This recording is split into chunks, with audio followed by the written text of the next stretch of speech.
So let's take a look. Oops. Where did I put my notes? I probably put them in this homework pile. Sure enough, I did. There it is. Okay.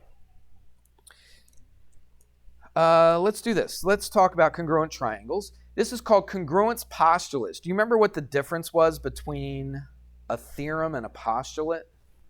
We talked about it briefly at the beginning of the year. We don't talk about it very often, but maybe a couple times I've talked about it. Nobody know the difference? A theorem, a theorem is something that you can prove, all right? And a postulate is something you just accept as fact, all right? We just accept a postulate as fact. We don't really have to prove it. So that's what these two things are today. They're just things that they tell you is true, and we just accept it. We're like, okay, I believe you, and that's it, all right? Congruence, obviously, you're talking about two things that are being congruent. So really from now on, we're not going to be talking about congruent quadrilaterals or congruent octagons or congruent hexagons.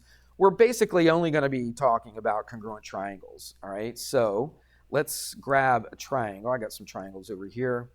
Let's grab, I don't know, this one right here. We'll keep that there.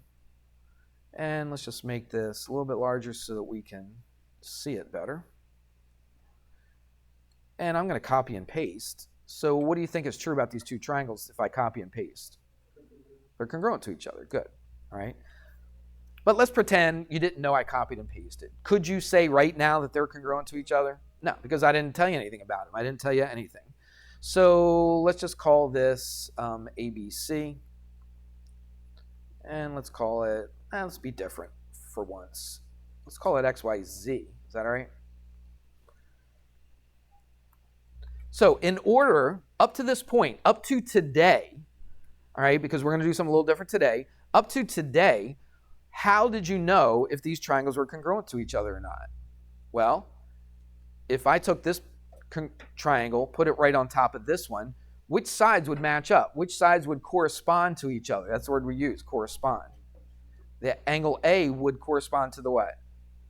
The angle X, all right? So if those two angles are equal to each other, that's a start, isn't it? Is that enough to know that these triangles are congruent, just those two angles? No.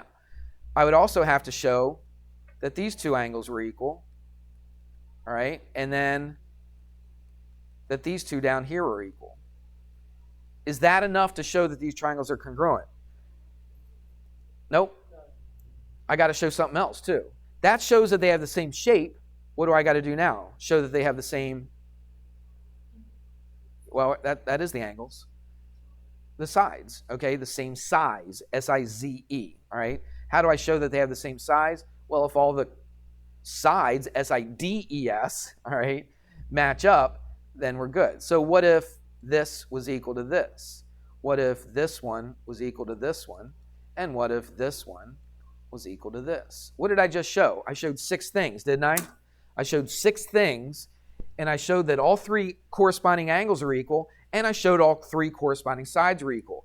Up to this point today, right now, this second, this is what I would have had to show in order to say that these triangles were congruent. If you look in the homework that we did over the weekend, when they showed the triangles congruent, they showed all 6 of these things equaling all 6 of these things. Would you agree with that? Do you remember that? All these little marks they had on there? Yeah. So that's what they showed. But today, there's a better way. There's an easier way that we don't have to show all 6 things. I don't have to show all 3 angles and all 3 sides equal to each other. All I got to do is this. So let's copy that. We'll use the same triangle. We'll change it up a little bit. Let's make it look like that. Doesn't matter what it looks like. I just want it to look a little different than the one we did before.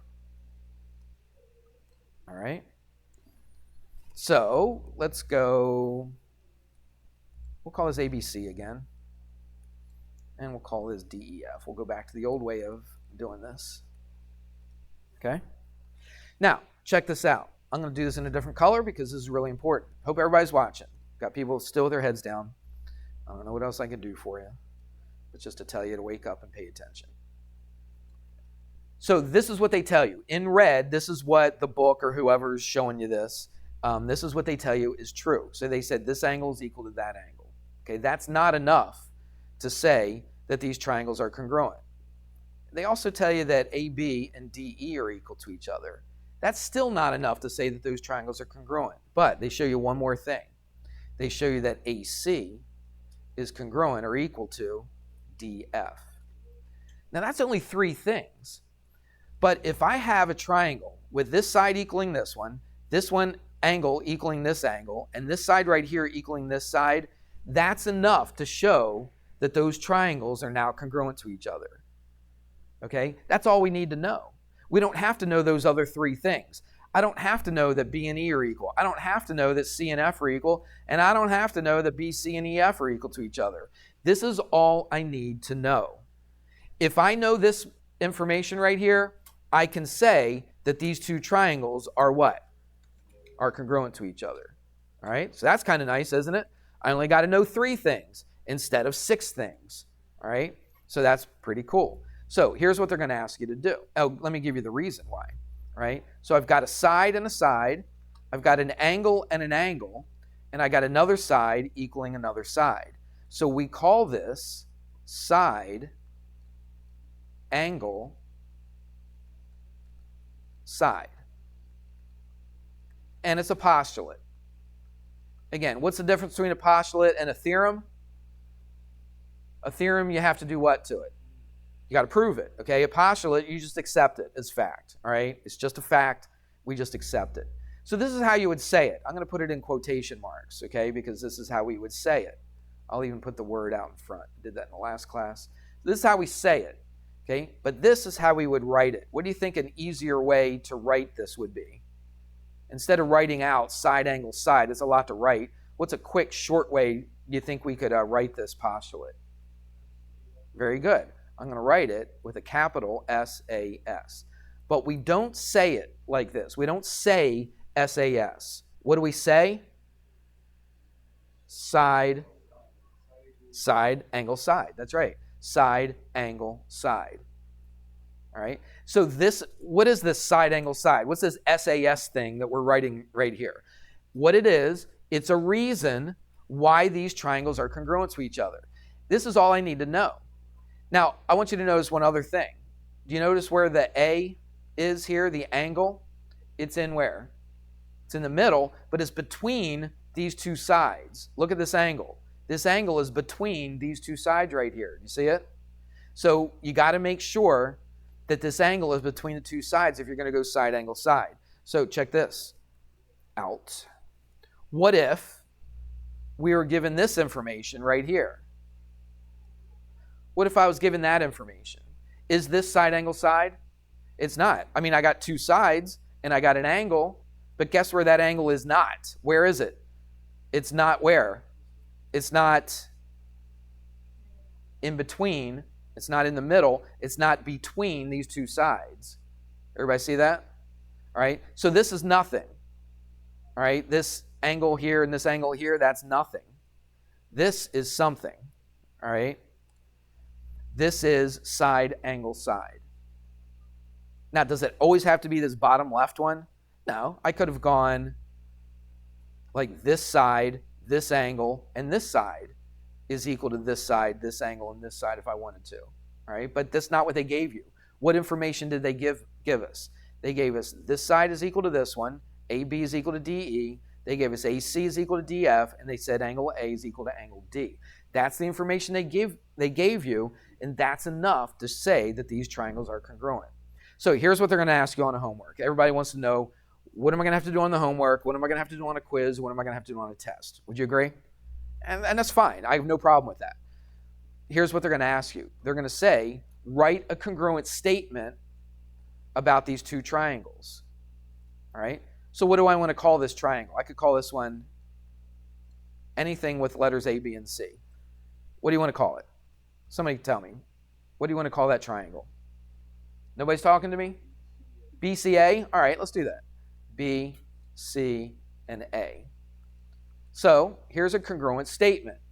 Right? We write triangle BCA is congruent to triangle. Now, I can't just use any letters over here, can I? They got to match up with B, C, and A. So which one matches up with B over here? The E. So I'm going to write E. Which one matches up with the C? The F. And then which one matches up with the A?